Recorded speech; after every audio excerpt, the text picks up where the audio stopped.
Okay, so this is the platform release lever here, and this is the safety catch for the platform release lever. You pull this safety catch back, pull the platform release lever out, and then you can balance the payload. You can slide the platform back and forth. You have an indicator here, and there's a scale here. 0 in the middle to 8, 0 in the middle to 8. To secure this platform, you just pull the safety lever back, snaps in place, and it's captive because of the safety catch. This is called the platform hook release lever. And you pull this down, and you can lift the entire plate off of the fluid head.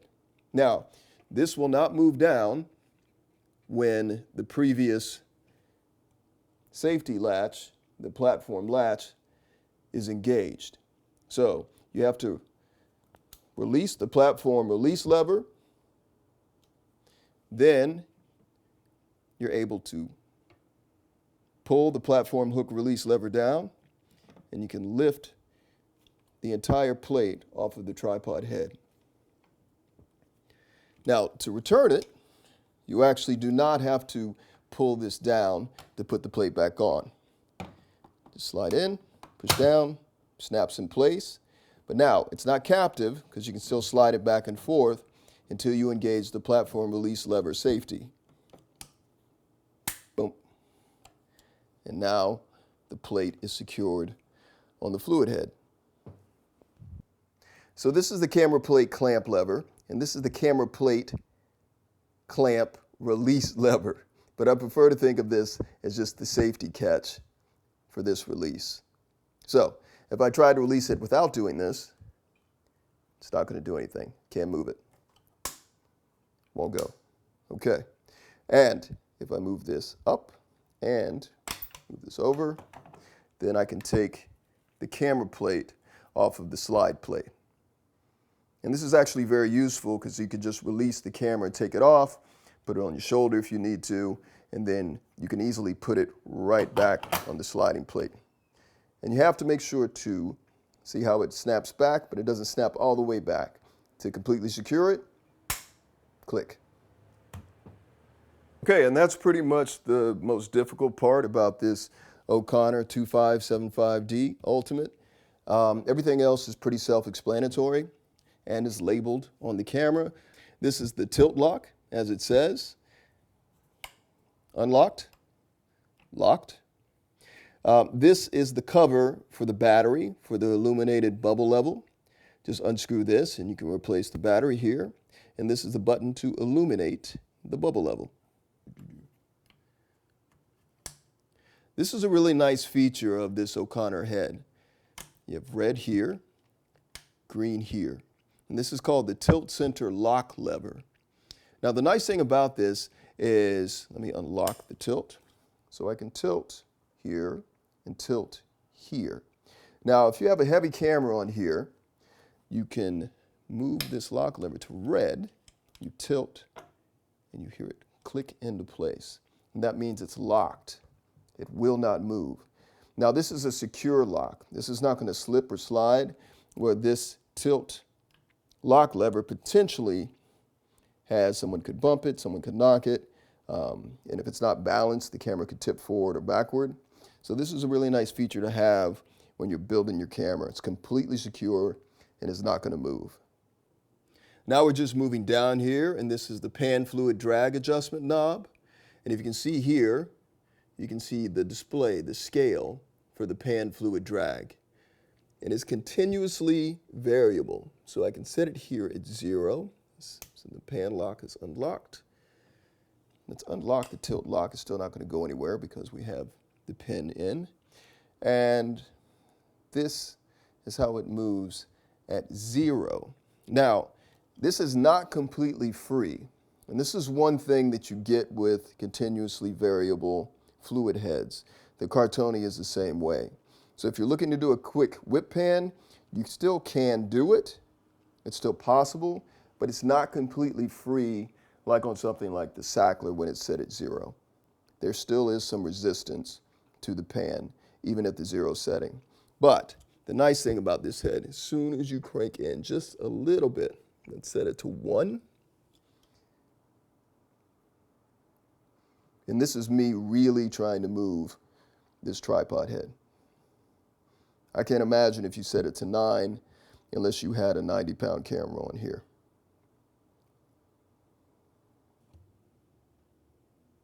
Okay, the next thing we have here is we have the bubble level here. Let me see if I can press this button. You should be able to see it light up on the camera, hopefully. Maybe not, but it is illuminated, trust me. And then right here, you have the eyepiece leveler mounting screws here and here. And this is for an eyepiece leveler attachment that keeps the eyepiece, when you're looking through a viewfinder, level, and it doesn't move with the camera. And that's a very specialized piece of equipment that's only available on higher end heads, such as this OConnor. And last but not least, on this side is the good old pan lock. Just move it into place, locks into place. It will not move. Pull it down, and it's released. Right here, and it's hard to see, but this is rubberized. This is a piece of rubber, and it's really nice because as an operator, if you rest your hand here and this is metal, it can kind of wear on your palm after a long day. So it was nice that they put a piece of rubber here. It's nice, soft rubber, but not too soft not to be durable.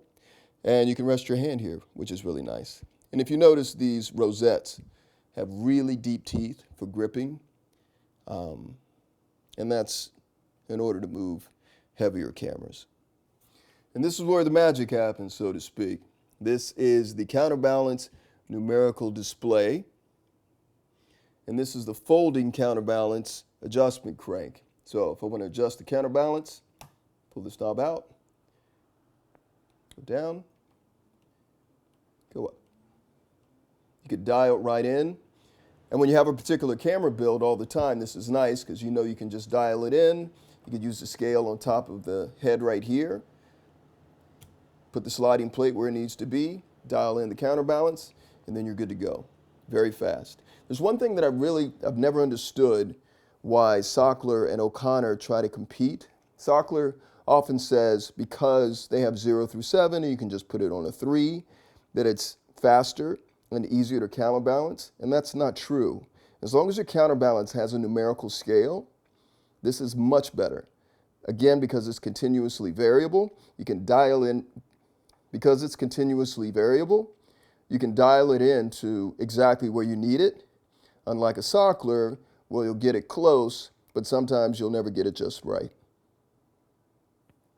This is just so you can see the scale here on top of the head. I'll release. Again, comes right off, slides in, snap, lock into place.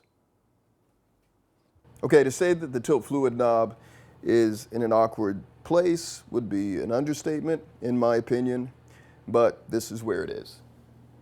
Right here, and the scale for the tilt fluid is also, in my opinion, in a very odd place, and it's right here, partially obscured by the counterbalance knob. And that's the OConnor Ultimate 2575D tripod head.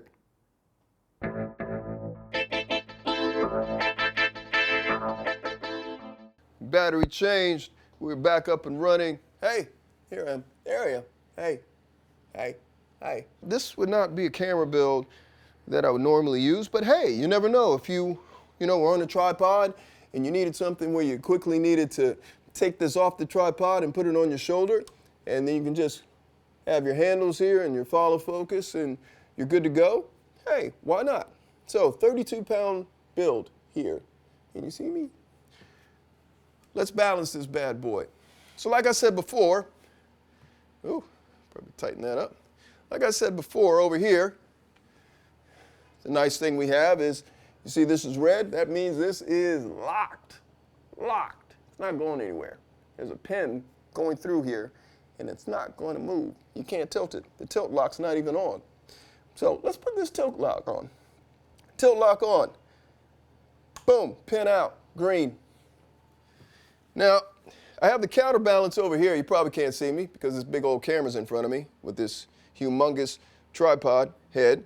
And let's make sure this tilt fluid is on 0. So right now I'm cranking. Remember when I said it's in an awkward place?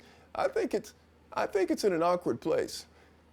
So let me move this. Oh, I'm going the wrong way. So let me move this to 0. I'm going to jump cut in this thing so you don't have to listen to me ramble. Okay, 0. The counterbalance, I don't know if you can see that. Let's see if you can see that. Maybe. I don't know. Counterbalance, though, is on 15%. Pan is on 0. Not that that makes a difference. Again, it's on 0, but see, it is not free. It is giving me a fair amount of resistance. Actually, a lot of resistance. Okay, so here we go. So I'm going to release this tilt lock, and let's see what happens. Whoa! We're front heavy. Whoa! We are front heavy. Okay, so we're front heavy. All right. So what do? Let's lock this bad boy off. And let me put this pin in here to be careful. I want to be careful. Boom, there we go.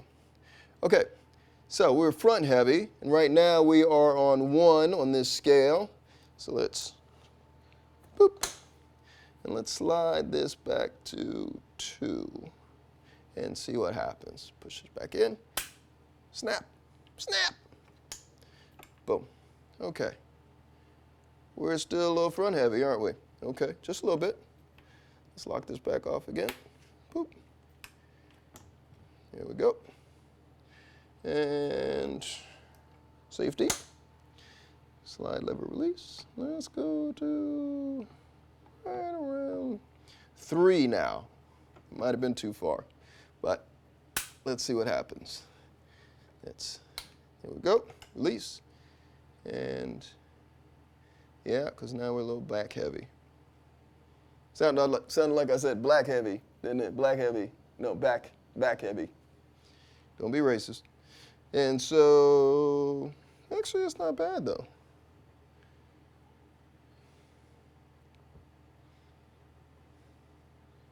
I don't know. Let's crank up this counterbalance and see what we're going to do. So we're at 15%.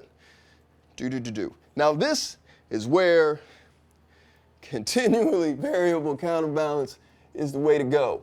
There's nothing better. Don't let anybody else tell you differently. Okay, that's my opinion. It's my opinion, but it's truth in my opinion sort of way. Okay, so here we go. 16, 17, 18, 19, 20. Let's see, 25. Let's see what that gets us. Oh, no, still moving. Oh, we're kind of good forward, though. Let's go to 30. Boom. Boom. Boom. Now, that's what I'm talking about. You talked about a camera balance. Now, there is no tilt drag applied to this camera. And see, I'm moving this bad, but this is 32 pounds, folks. It's 32 pounds, folks.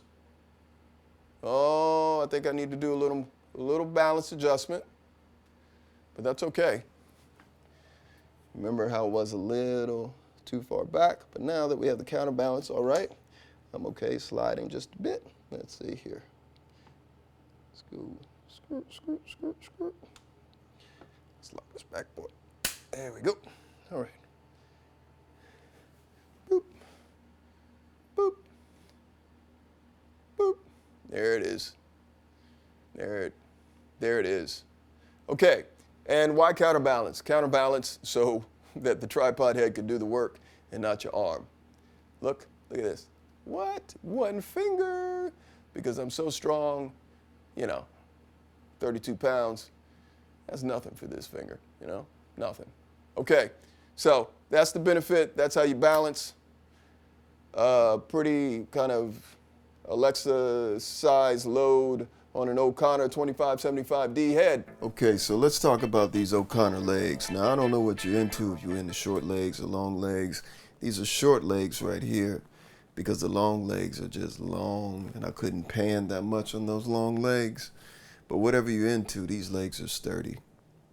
When I talk about sturdy, I mean sturdy. These things, the short legs, which they call baby legs, but I ain't never seen a baby with these kind of legs. Look at the spikes on that. Now see that right there, how you can release the ground level spreader with that little pull down knob right there, and it comes right off? That's a thing of beauty. Look at this. Flip down, and it comes right off. Ground level spreader comes right. Now, you know how other spreaders have the rubber handle, and you got to stretch that thing and pull it. And you have to have, you know, mighty forearms to get it off, not on the OConnor. Now, this is the Mitchell mount, the little divot where the Mitchell mount goes in. So if you ever use that, you know that's how you secure the Mitchell mount on there before you tie it down. This thing is, okay, the baby legs weigh almost 20 pounds. The long legs weigh almost 30 pounds. When I say sturdy, again, look at this. You see those knobs? How you can just tie, it's tight. It's not going to move. The ground level spreader is a thing of beauty. Okay, I digress. Now, the point is, both of these things, 309 pounds is the supported weight for these. So you can put anything on top of these. You could lay a board on top, lay down, even if you're a big boy or girl, and just take a nap. Yeah. So the only gripe I had about these tripod legs, other than them being heavy, because obviously you're not going to throw these things on your shoulder and go on a hike. But so the knobs right here, the locks, you twist, they lock securely. Yeah, I mean, you know, there's nothing negative you can say about them. Lift up easily, lock down, easy to level. And the only negative thing I can say about these tripod legs are, and I don't understand it. I don't understand it, but there has to be a reason, and maybe someone can leave in the comments the reason why this is. But these little flimsy leg locks that this tripod has, they're flimsy. And I mean, if you wiggle them, it looks like they can just break off. So, you know, these legs that cost $2,500 each, I don't know. Okay, the ground level spreader, it's a necessity. You're going to need it. It's going to run you around $800, a little bit over. If you can find one used, I would grab it because these things are going to last a lifetime. It's easy to pull up in the center. These are actually the best ground level spreaders that I've used. So that's the legs, you know. Whether you like them short or whether you like them long, you're going to like these. Here I am. Okay. Rob Manning on the couch. I'm going to get off this couch. Bye.